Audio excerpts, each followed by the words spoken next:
Olá pessoal, comandante Leonardo Matos aqui. Esse é o nosso Conexão Geo número 49, sexta-feira, dia 1º de novembro de 2019.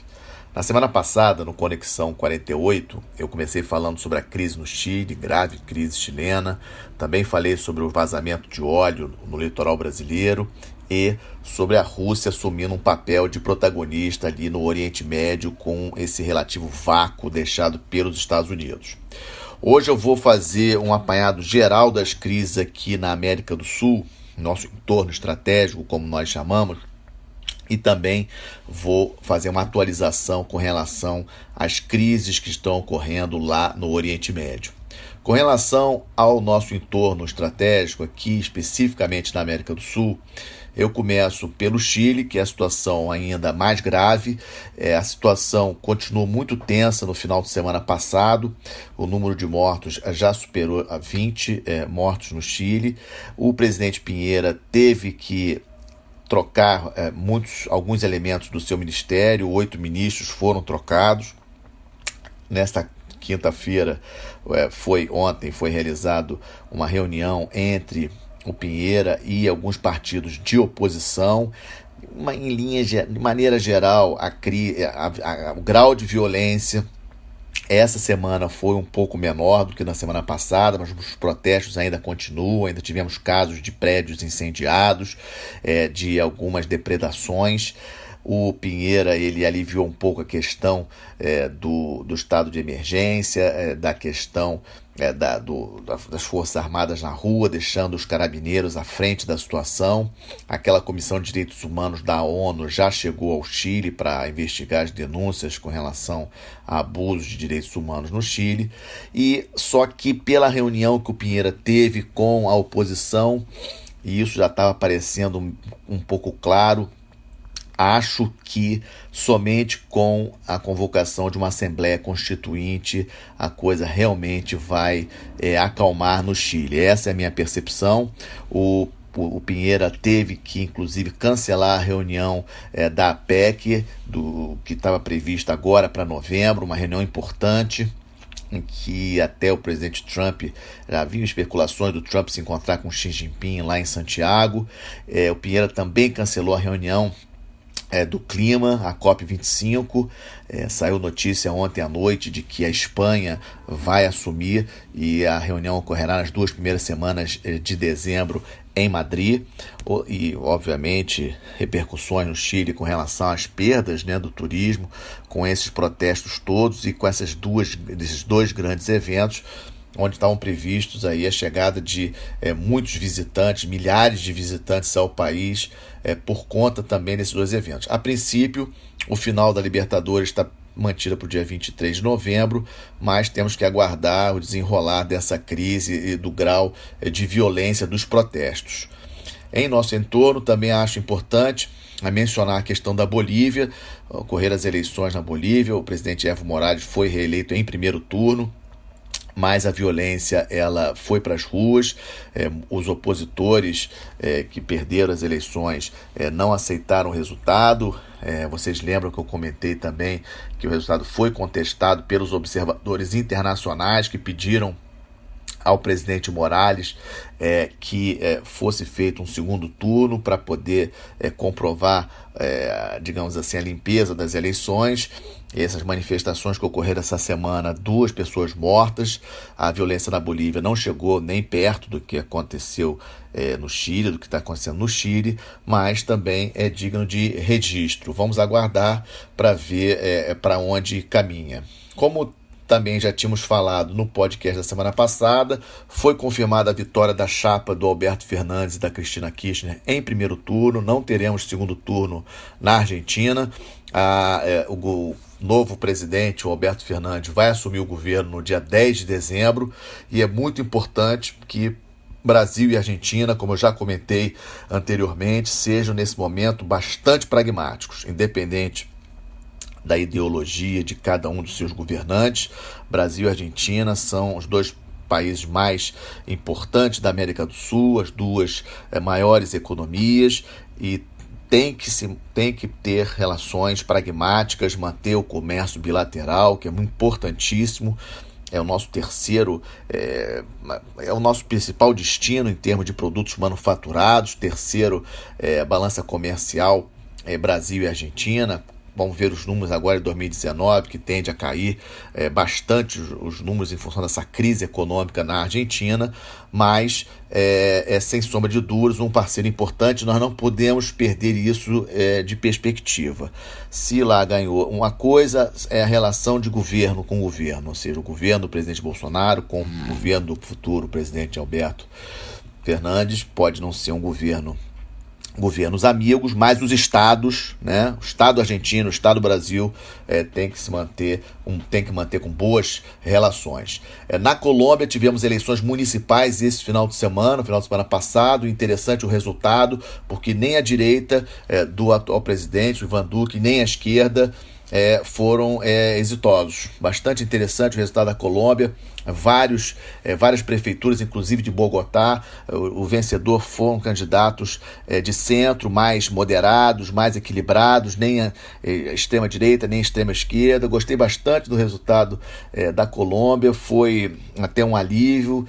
Tínhamos uma certa preocupação com relação a esse resultado. Vamos aguardar logicamente, foram eleições municipais, vamos aguardar o desdobramento disso para a vida da Colômbia, lembrando aquela questão daquela, digamos, dissidência da Farc, que disse que ia voltar a guerrilha, etc. Né? Isso é um dado importante, vamos acompanhar. O Equador, depois daquela crise, também deu uma acalmada. O Peru, com o parlamento dissolvido pelo presidente, a população peruana, em sua grande maioria, apoiou a decisão do presidente, considerando o parlamento peruano com um grau muito elevado de corrupção. As eleições parlamentares no Peru estão marcadas para janeiro. A situação no país se encontra estável e agora teremos segundo turno nas eleições do Uruguai. Né? Foram eleições em primeiro turno bastante equilibradas. O segundo turno acontecerá no dia 24 de novembro. Esse foi o nosso entorno. Vamos aguardar os acontecimentos, mas esperamos, e a nossa maior preocupação, sem sombra de dúvidas, é ainda com a situação chilena, pelo grau de violência, pelo grau de destruição que nós temos acompanhado. O outro tema que eu trago para vocês é a questão do Oriente Médio, começando com o Líbano. O Líbano também entrou numa série de protestos nesse mês de outubro, bastante intensos, comércio fechado, bancos fechados.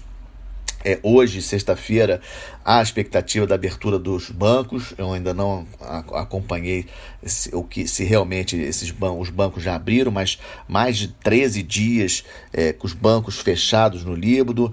Várias estradas bloqueadas. Na terça-feira, o primeiro-ministro Hariri renunciou ao cargo de primeiro-ministro.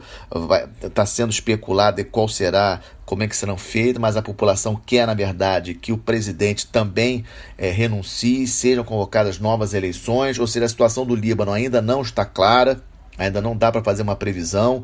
Vamos lembrar que o Líbano sofre há muitos anos com uma pressão muito grande dos refugiados que vieram da guerra na Síria. Tem mais de 1 milhão de refugiados sírios dentro do Líbano. Isso é muito sério, a população de 6 milhões de habitantes. O Líbano passa por uma crise econômica muito séria e, obviamente, isso está pressionando bastante. A população vai às ruas e pressiona o governo por mudanças e mais oportunidade de emprego. Ou seja, o Líbano também numa situação bastante tensa.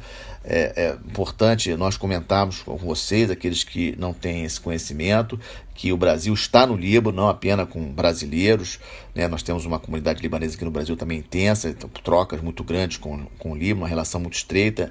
Mas nós temos efetivamente militares brasileiros no Líbano. O comando da Unifil, da Força Naval da Unifil, é de um almirante brasileiro. Temos também a corveta Barroso lá com seus militares patrulhando o litoral do Líbano. Ou seja, o Brasil está no Líbano. Então, uma crise no Líbano não é de interesse definitivamente para nós, não apenas por ser um país irmão, mas também pela presença de tropas brasileiras, de militares brasileiros na região. Na Síria continua aquela situação do ataque, do avanço turco em cima das forças curdas que continuam indo para leste. As forças americanas acabaram estabilizando um pouco o entorno dos poços de petróleo a leste da Síria. Teve o fato mais relevante aí da semana, sem dúvida, foi a morte do líder do ISIS pelos Estados Unidos. O Trump, obviamente, vai usar isso bastante. Nós não podemos esquecer que ano que vem é ano de eleições. Já usou bastante essa semana, né, falando do êxito das forças especiais americanas que conseguiram matar o líder do Estado Islâmico, mas o Estado Islâmico já avisou que já tem um novo líder e não é por causa da morte do seu líder que o Estado Islâmico vai acabar. Mas, em linhas gerais, a situação na Síria ainda também está um tumulto bastante grande, com forças turcas no norte, com ainda pouca presença dos Estados Unidos a leste, protegendo alguns campos de petróleo. Tem a Rússia apoiando o governo do presidente Assad da Síria para tentar reocupar determinadas posições que o governo sírio tinha perdido. Ou seja, a Síria ainda continua bastante nebulosa a situação. Em Israel, o Benny Gantz, que é o candidato do partido que teve mais votos nas últimas eleições em setembro, lembrando que em setembro já foram as segundas eleições em Israel esse ano. Muita gente fala que o Gantz não vai conseguir fazer uma maioria no parlamento israelense, e aí terão que convocar novas eleições. Seria a terceira eleição em menos de um ano em Israel. E a novidade desses dias é que surgiu a informação de que as forças israelenses estariam em prontidão máxima contra um possível ataque do Irã a Israel. Eu, sinceramente, acho pouco provável um ataque iraniano em Israel, porque seria realmente cutucar uma onça, sim, com capacidade militar bastante avançada. Israel possui mísseis de longo alcance que têm capacidade de atingir o território iraniano. Ou seja, eu não estou vendo aqui muita possibilidade disso acontecer, mas vamos aguardar. Naquele Oriente Médio tudo é possível, mas eu não acredito. Também é importante a gente ressaltar a situação no Iraque, protestos violentíssimos. Nós estamos falando aí do Chile com 20 mortos. O Iraque, os mortos já ultrapassaram a 200 pessoas. Nesse mês de outubro, muitos protestos contra o governo iraquiano, contra a corrupção do governo iraquiano. E aí eu chamo a atenção de vocês sobre como essas questões e esses protestos no mundo estão relativamente alinhados, sobre questões econômicas e questões de governos corruptos, governos ineficientes. Isso acontecendo no Iraque, isso acontecendo no Líbano. De uma certa forma, protestos em relação à condução das coisas também aconteceu no Equador, também está acontecendo no Chile. Ou seja, é um fator que nós devemos refletir. Ali na região, obviamente, essa questão do Iraque tem interesse do Irã. O Iraque ele tem uma divisão da sua população entre sunitas e xiitas e curdos ao norte, ou seja, também é uma confusão ali no Iraque bastante importante.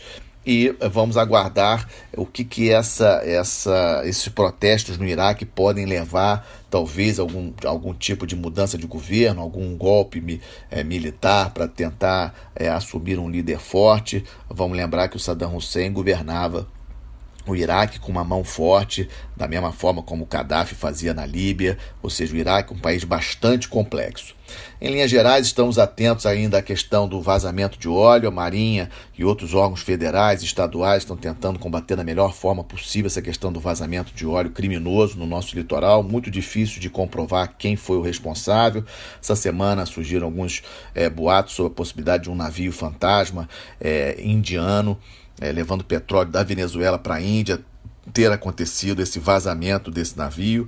Mas vamos lembrar que isso aconteceu no final de agosto, ou seja, já estamos completando aí 2 meses do ocorrido e é muito difícil da gente descobrir, apenas se tiver um vazamento de alguém, de algum tripulante do navio, vaza a informação do que aconteceu para nós descobrirmos realmente a razão desse grande desastre ambiental no nosso litoral. Eu acho que, volto a falar, tinha comentado isso no 48, acho que é importante o momento da nossa sociedade entender a importância de nós termos a vigilância sobre o nosso espaço marítimo, sobre a nossa Amazônia Azul. E isso que eu acho que é importante nós entendermos, né? Sem um controle efetivo do nosso espaço marítimo como nós temos um controle efetivo do nosso espaço aéreo, com sensores, com radares, com drones, com mais navios patrulhando o nosso litoral, nós vamos continuar tendo problemas como esse no futuro, da mesma forma como temos problema com pesqueiros ilegais pescando em nossas águas. Então, acho que esse é um dado bastante importante. Um outro ponto também que estamos de olho é a questão de Hong Kong. Ontem, dia 31 de outubro, Halloween, muitos protestos à noite em Hong Kong, com violenta reação da polícia de Hong Kong. As Forças Armadas chinesas continuam de prontidão, não entram em Hong Kong para tratar desse tema. Mas, obviamente, é um assunto que a gente tem que acompanhar. O Brexit agora entra numa nova fase, as eleições foram marcadas para 12 de dezembro, as eleições parlamentares. O parlamento inglês entra novamente em recesso na semana que vem para a campanha das eleições parlamentares de 12 de dezembro e agora a nova data, digamos assim, limite do Brexit, da saída do Reino Unido da União Europeia, passou a ser 31 de janeiro do ano que vem. E fechando o nosso podcast dessa semana, a Câmara dos Deputados dos Estados Unidos aprovou o prosseguimento do impeachment do presidente Trump para novas audiências. Não aprovou o impeachment na Câmara, apenas aprovou que o processo prossiga e então novas audiências vão ser feitas, etc. Mas é mais ou menos aquilo que eu falei, há uma grande possibilidade do Trump sofrer impeachment na Câmara, mas não vai passar pelo Senado, ele não vai sair do governo dos Estados Unidos, não acredito que isso aconteça. Pode desgastar um pouco ele, obviamente, para as eleições do ano que vem, mas não acredito que passe disso. Bom, esse foi o nosso Conexão Geo número 49. Eu desejo a todos um bom final de semana, uma boa semana. Lembrando que estamos não apenas no YouTube, mas também no Spotify. Até a próxima sexta-feira. Obrigado.